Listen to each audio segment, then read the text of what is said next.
Hello friends, எல்லோருக்கும் வணக்கம். Welcome to Young Investor channel. Markets பார்த்துருப்பீங்க. மார்க்கெட் இன்றைக்கும் பார்த்தீங்கன்னா ரெட்டில் தான் க்ளோஸ் ஆயிருக்கு. ஸோ நிஃப்டி 50 13 பாயிண்ட்ஸ் நெகட்டிவ், 23,031 பாயிண்ட்ஸில் நெகட்டிவ்ல தான் க்ளோஸ் ஆயிருக்கு. சென்செக்ஸ் 76,138 பாயிண்ட்ஸில் க்ளோஸ் ஆயிருக்கு, 32 points negative. Nifty bank 119 points நெகட்டிவ்ல க்ளோஸ் ஆயிருக்கு, 49,359 பாயிண்ட்ஸில் க்ளோஸ் ஆயிருக்கு. நிஃப்டி ஐடி 41,315 பாயிண்ட்ஸில் க்ளோஸ் ஆயிருக்கு, 417 பாயிண்ட்ஸ் நெகட்டிவ்.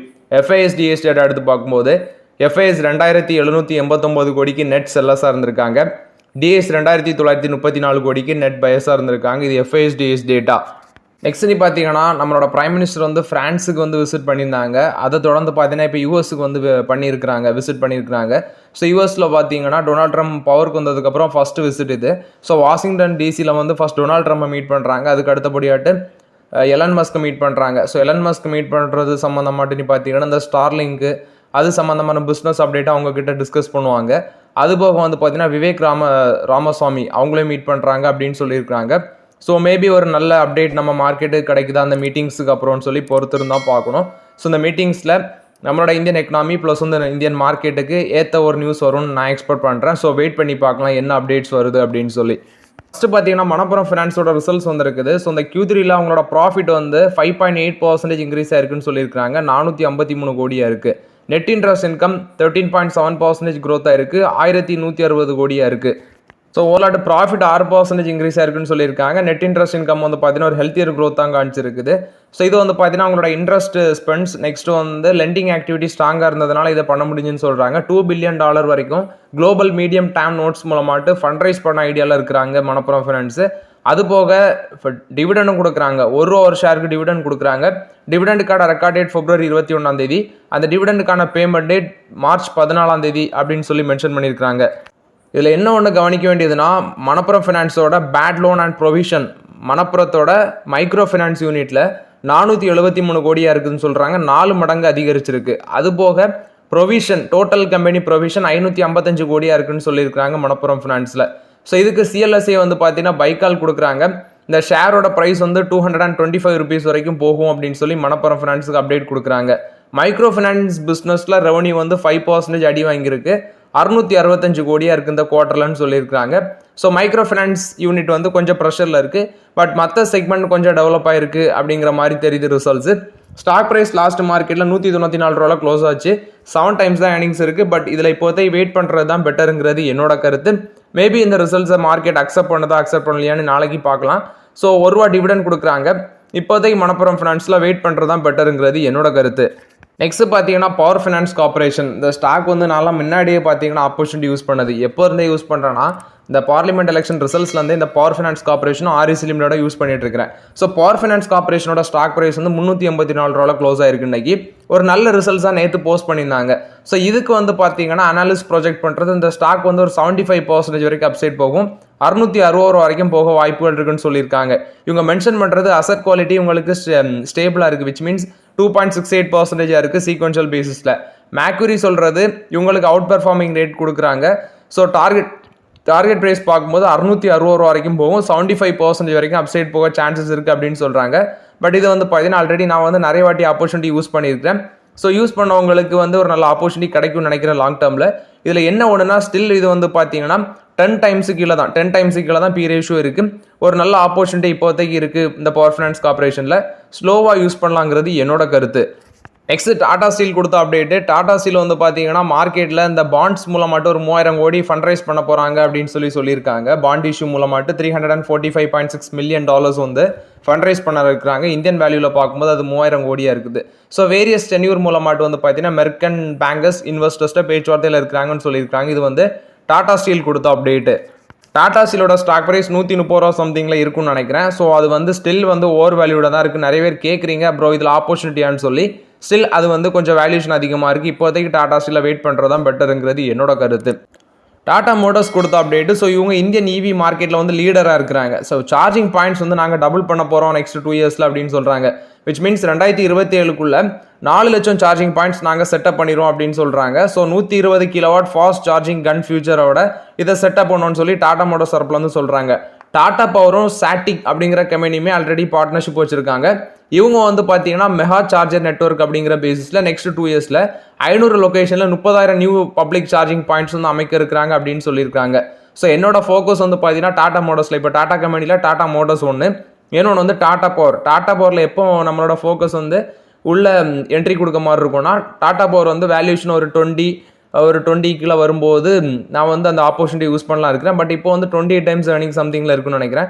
ஸோ இன்னும் கொஞ்சம் இறங்கிச்சு டாடா பவர் ஒரு 300 கீழே வரும் பட்சத்தில் டாடா பவரில் யூஸ் பண்ணுவேன். டாடா மோட்டர்ஸ் வந்து இப்போ வரைக்கும் நல்ல ஆப்பர்ச்சுனிட்டியில் தான் இருக்குது.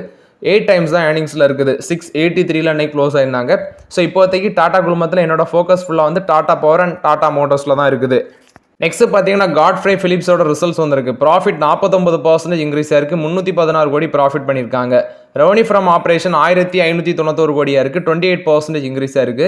எபிட்டா 57.6% இன்க்ரீஸ் ஆயிருக்கு. 358 கோடி.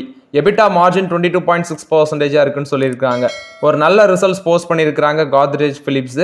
இது வந்து பார்த்தீங்கன்னா சிகரெட் கம்பெனி தான். ஸோ இவங்க வந்து ரிசல்ட்ஸ் ஒரு பெட்டர் ரிசல்ட்ஸ் தான். பட் ஸ்டாக் ப்ரைஸ் எடுத்து பார்க்கும்போது 4,999 ரூபாய் க்ளோஸ் ஆயிருக்காங்க. ஸோ இன்னைக்கு ரிசல்ட்ஸ் வந்து நல்லா வராது அப்படின்னு நினச்சி மார்க்கெட்டில் அடிச்சிருப்பாங்க போல. பட் ஒரு நல்ல ரிசல்ட்ஸ் தான் போஸ்ட் பண்ணியிருக்காங்க. 4,999 ரூபாய் இருக்கு. இன்னைக்கு 8% கீழே விழுந்திருந்து 27 இருக்கு இதோட பிஇ. ஆனால் ஆக்சுவலி இந்த ஸ்டாக் வந்து பார்த்தீங்கன்னா 52 வீக் ஹைனி பார்க்கும்போது 8,480 ரூபா, கிட்டத்தட்ட டபுள் மடங்கு வந்து பார்த்தீங்கன்னா 52 வீக் ஹையில் இருக்குது. அதுலேருந்து 50% வரைக்கும் கரெக்டாக இருக்குது. லோன் பார்க்கும்போது 2,450 ரூபா தான் இவங்களோட 52 வீக் லோவாக இருக்குது. இதில் என்ன ஒன்றுன்னு பார்க்க வேண்டியது, இந்த ஸ்டாக் வந்து லாஸ்ட் 1 இயரில் 100% ரிட்டர்ன்ஸ் கொடுத்துருக்காங்க. 100% மேலே ரிட்டர்ன்ஸ் கொடுத்துருக்காங்க. பட் இப்போ 27 டைம்ஸ் ஏர்னிங்ஸில் இருக்குது. வேணா ஒரு 20 டைம்ஸ் ஏர்னிங்ஸ் கீழே வரும்போது இதை பற்றி டிஸ்கஸ் பண்ணலாம். இப்போதைக்கு இதில் வெயிட் பண்ணுறது தான் பெட்டருங்கிறது என்னோட கருத்து. இது காட்ஃப்ரே ஃபிலிப்ஸ் போஸ்ட் பண்ண ரிசல்ட்ஸ் அப்டேட்டு. நெக்ஸ்ட் பார்த்தீங்கன்னா நாட்கோ ஃபார்மா வந்து 325 ரூபா வரைக்கும் வரும் அப்படின்னு சொல்லி ஒருத்தர் சொல்லியிருக்காரு. சேலஞ்ச் பண்ணுறோம் அப்படின்னு சொல்லியிருக்காரு. இன்னொருத்தர் என்ன சொல்லியிருக்காருன்னா 600 to 700 வரைக்கும் வர பாசிபிலிட்டிஸ் இருக்குது நாட்கோ ஃபார்மால் அப்படின்னு சொல்லியிருக்காங்க. ஸோ மேபி பாசிபிலிட்டிஸ் இருக்கலாம். ஸ்டாக் மார்க்கெட்டில் எது எப்படி நடக்கும்னு சொல்லி யாருக்குமே தெரியாது. பட் எது வேணாலும் நடக்கலாம். ஆனால் வந்து ஃபண்டமெண்டலி நாட்கோ ஃபார்மா ஒரு நல்ல ஸ்டாக்காக இருக்கிறதுனால நம்ம வந்து யூஸ் பண்ணிட்டு இருக்கணும். ஆல்ரெடி வந்து 800 கன்சிடர் பண்ணவங்களுக்குலாம் ஒரு நல்ல ரிட்டர்ன்ஸ் 1639 அதோட 52 ஹை நம்ம வந்து அப்போதே டிஸ்கஸ் பண்ண ஸ்டாக். இப்போ வந்து பார்த்தீங்கன்னா ரிசல்ட்ஸில் ஃபார்முலேஷன் சேல்ஸ் டொமஸ்டிக் மார்க்கெட்டில் கொஞ்சம் அடி வாங்கியிருக்குது. அதே வந்து பார்த்தீங்கன்னா யூஎஸ் சேல்ஸ் வந்து பயங்கரமாக அடி வாங்கியிருக்குது. எக்ஸ்போர்ட்டும் கொஞ்சம் அடி வாங்கியிருக்குது. ஸோ இது வந்து பார்த்தீங்கன்னா உங்களுக்கு ஒரு பயங்கரமான அடியாக இருக்குது இந்த குவார்ட்டரில். மேபி வந்து பார்த்தீங்கன்னா ஃபியூச்சர் குவார்ட்டரில் நல்லா பண்ணாங்கன்னா, நல்ல ஒரு ரிசல்ட்ஸ் போஸ்ட் பண்ணாங்கன்னா ஸ்டாக் ப்ரைஸ் செகண்ட் மேலே போகும். பட் அதுக்குள்ளே ஸ்டாக் ப்ரைஸ் எவ்வளோத்துக்கு கீழே போகணும்னு சொல்ல முடியாது. பட் நான் வந்து இறங்க 1-2 பிக் பண்ணுவேன். இதுதான் என்னோட ஃபார்முலா நாட்கோ ஃபார்மாவில். நெக்ஸ்ட் பார்த்தீங்கன்னா எஸ்பிஐ கார்ட்ஸ் இன்னைக்கு மார்க்கெட்டில் ஒரு நல்ல பர்ஃபார்மன்ஸ் 6% வரைக்கும் பாசிட்டிவ் போச்சு. 859 ரூபா. கடைசியில் 5% பாசிட்டிவ்ல க்ளோஸ் ஆச்சு. இது வந்து பார்த்தீங்கன்னா இதுக்கு ரீசன் அப்படின்னு சொல்லி பார்க்கும்போது மேக்யூரி வந்து ஒரு அவுட் பர்ஃபார்ம் ரேட்டிங் கொடுத்துருந்தாங்க. 22% வரைக்கும் இந்த ஸ்டாக் அப்சைட் போக சான்சஸ் இருக்குன்னு சொல்லியிருந்தாங்க. அது மட்டும் இல்லாமல் இவங்களோட ஸ்லோவர் லோன் க்ரோத் ப்ளஸ் வந்து net interest income, fees income இது எல்லாமே ஒரு 13 to 15% வரைக்கும் க்ரோத் இருக்கும். ஃபினான்ஷியல் 25 to 27 வரைக்கும் 13 to 15% வரைக்கும் க்ரோத் இருக்கும்னு சொல்கிறாங்க. ஸோ இதை பேஸ் பண்ணி இன்னைக்கு ஸ்டாக் ப்ரைஸ் ஒரு நல்ல பர்ஃபார்மன்ஸு. ஆக்சுவலி வந்து பார்த்தீங்கன்னா 640 அந்த 52 வீக் லோ வந்து ரீசெண்டாக இந்த ஸ்டாக் வந்துச்சு எஸ்பிஐ கார்டு. அப்போல்லாம் நான் ஆப்பர்ச்சுனிட்டி இதில் பெருசாக யூஸ் பண்ணல. பட் இப்போ அதுலேருந்து பார்த்தீங்கன்னா ஒரு 250 ரூபா பக்கம் மேலே வந்துடுச்சு இந்த ஸ்டாக். இப்போதே வெயிட் பண்ணுங்கள் எஸ்பிஐ கார்ட்ஸில் டிஸ்கஸ் ஆப்பர்ச்சுனிட்டி வரும்போது டிஸ்கஸ் பண்ணலாம். ஏன்னா இப்போ வந்து கிட்டத்தட்ட 39 டைம்ஸ் பி ரேஷியோ இருக்குது. கொஞ்சம் வெயிட் பண்ணுறது தான் பெட்டருங்கிறது என்னோட கருத்து எஸ்பிஐ கார்ட்ஸில். ஆர்பிஐ வந்து தெமாஸ்க்கு பர்மிஷன் கொடுத்துட்டாங்க இந்த ஏயு ஸ்மால் ஃபினான்ஸ் பேங்க்கில் வந்து ஸ்டேக்கை வந்து இன்க்ரீஸ் பண்ணுறதுக்கு. ஸோ இது வந்து பார்த்தீங்கன்னா தெமாஸ்க்கு ஒரு பாசிட்டிவ் அப்டேட்டாக இருக்குது. தெமாஸ்க்கு வந்து இந்த பேங்க்கில் கரண்ட் ஆட்டு 1.37% ஆஃப் ஸ்டேக் ஹோல்ட் பண்ணுறாங்க. இப்போ அதை வந்து 7% ஆட்டி இன்க்ரீஸ் பண்ணுறதுக்கு தெமாஸ்கோட unit which means Julia investment அவங்க வந்து பார்த்தீங்கன்னா இன்வெஸ்ட்மெண்ட் பண்ணுறதுக்கு ஸ்டேக்கை வாங்குறதுக்கு ஆர்பிஐ வந்து அப்ரூவல் கொடுத்துருக்காங்க. தெமாஸ்கோட இன்னொரு கம்பெனி தான் ஜூலியா இன்வெஸ்ட்மெண்ட்டு. ஸோ இவங்க வந்து பார்த்தீங்கன்னா ஒரு ஃபாரின் போர்ட்ஃபோலியோ இன்வெஸ்டர்ஸாக இருக்கிறாங்க. இப்போ இந்த பேங்க்கில் ஒரு ஃபாரின் போர்ட்ஃபோலியோ இன்வெஸ்டர்ஸ் வந்து லார்ஜஸ்ட் ஷேர் ஹோல்டிங்காக இருக்கிறாங்க அப்படின்னு சொல்லியிருக்காங்க. இது வந்து ஏயு ஸ்மால் ஃபினான்ஸ் பேங்கை பொறுத்த வரைக்கும் அப்டேட்டு. அதானி வந்து இந்த ஸ்ரீலங்காவில் வந்து பார்த்தீங்கன்னா ஒரு பவர் ப்ராஜெக்ட் போட்டிருந்தாங்க. அந்த பில்லியன் டாலர் பவர் ப்ராஜெக்டை வந்து இப்போ வித்ரா பண்ணுறோம் அப்படின்னு சொல்லி அப்டேட் கொடுத்துருக்காங்க. இது வந்து அதானி குழுமம் கொடுத்த அப்டேட்டு. ஹிண்டால்கோட ரிசல்ட்ஸ் வந்திருக்கு. ப்ராஃபிட் 75% அதிகரிச்சிருக்கு. 1463 கோடி ப்ராஃபிட் பண்ணியிருக்காங்க. ரெவன்யூ ஃப்ரம் ஆப்ரேஷன் 23,776 கோடியாக இருக்குது. 17.2% க்ரோத்தாக இருக்குது. எபிட்டா 35.7% இன்க்ரீஸாக இருக்குது. எபிட்டா மார்ஜினும் பார்த்தீங்கன்னா 11.2% இருக்குது இன்க்ரீஸ் ஆயிருக்குன்னு சொல்லியிருக்காங்க. இந்த கம்பெனி வந்து பாரத் கோயன்காவை வந்து சிஎஃப்ஓ ஆட்டு அப்பாயின்ட் பண்ணியிருக்காங்க. ஏப்ரல் 1 2025 இவர் நடைமுறைக்கு வருவாங்க அப்படின்னு சொல்லியிருக்காங்க. விச் மீன்ஸ் ஆக்டிவ்க்கு வருவாங்க. பாரத் கோயன்கா வந்து சீஃப் ஃபினான்ஷியல் ஆஃபீஸர் ஆட்டு அப்பாயின்ட் பண்ணியிருக்காங்க. இந்த ஸ்டாக்கோட ப்ரைஸ் வந்து கரெக்டாக மார்க்கெட்டில் இன்னைக்கு வந்து 602 ரூபாவில் ட்ரேட் ஆகிட்டு இருந்துச்சு. கரெக்டாக 602 ரூபாவில் ட்ரேட் ஆகிட்டு இருந்துச்சு. 10 இருக்குது. இதோட பி ரேஷியோ 10 இருக்குது. ஸோ ஸ்டாக் வந்து பி ரேஷியோ கம்மியாக இருந்தாலும் பட் லாங் டேர்மில் வந்து இது ஒர்த்தாக இருக்குமான்னு எனக்கு தெரில.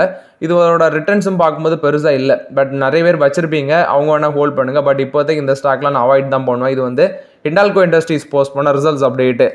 டாடா எலிக்ஸியும் கருடா ஏரோஸ்பேஸும் பார்த்தீங்கன்னா பார்ட்னர்ஷிப்பில் வராங்க ட்ரோன் டிசைன் சென்டர் வந்து செட்டப் பண்ணுறதுக்கு. ஸோ இதில் வந்து இன்ஜினியரிங், நெக்ஸ்ட் வந்து பார்த்தீங்கன்னா அக்ரிகல்ச்சர், ஸ்மார்ட் சிட்டிஸ், டிஃபென்ஸ், இதுக்கு வந்து ட்ரோன் டிசைன் வந்து செட்டப் பண்ணுறதுக்கு பார்ட்னர்ஷிப்பில் வராங்க டாடா எலிக்ஸ் அண்ட் கருடா ஏரோஸ்பேஸ் அப்படின்னு சொல்கிறாங்க. இது டாடா எலிக்ஸியை பொறுத்த வரைக்கும் ஒரு பாசிட்டிவ் அப்டேட்டு. ஹெச்எஃப்சிஎலுக்கு ஒரு ஆர்டர் கிடச்சிருக்குது. இந்த பாரத் நெட் ஃபேஸ் 3ல் வந்து 1244 கோடி ஒர்த் ஆஃப் ஆர்டர் வந்து ஹெச்எஃப்சிஎலுக்கு கிடச்சிருக்கு அப்படின்னு சொல்லியிருக்காங்க. இது வந்து லோவஸ்ட் பிட் ரேட் வந்து வின் பண்ணியிருக்காங்க. வோடோஃபோன் ஐடியா இப்போ என்ன சொல்கிறாங்கன்னா, நாங்கள் வந்து பெரிய அளவில் மணி ஸ்பெண்ட் பண்ண போகிறோம் எங்களோட நெட்வொர்க்கை வந்து எக்ஸ்பேண்ட் பண்ணுறதுக்கு அப்படின்னு சொல்லியிருக்காங்க. இதுக்கு வேண்டி ஒரு 17,000 கோடி வரைக்கும் பார்த்தீங்கன்னா அவங்க ஸ்பெண்ட் பண்ண இருக்கிறாங்க அப்படின்னு சொல்லி அப்டேட் கொடுத்துருக்காங்க. இது வந்து வோடோஃபோன் ஐடியா கொடுத்த அப்டேட். இதை கண்ட்ரோல் பண்ணுறதே பார்த்தீங்கன்னா ஆதித்யா பிர்லா குரூப் தான் இதை கண்ட்ரோல் பண்ணுறாங்க. ஸோ மேபி வந்து பார்த்தீங்கன்னா பெரிய அளவில் ஸ்பெண்ட் பண்ணுவோம் எங்களோட நெட்வொர்க்கை எக்ஸ்பேண்ட் பண்ணுறதுக்கு அப்படின்னு சொல்லியிருக்காங்க.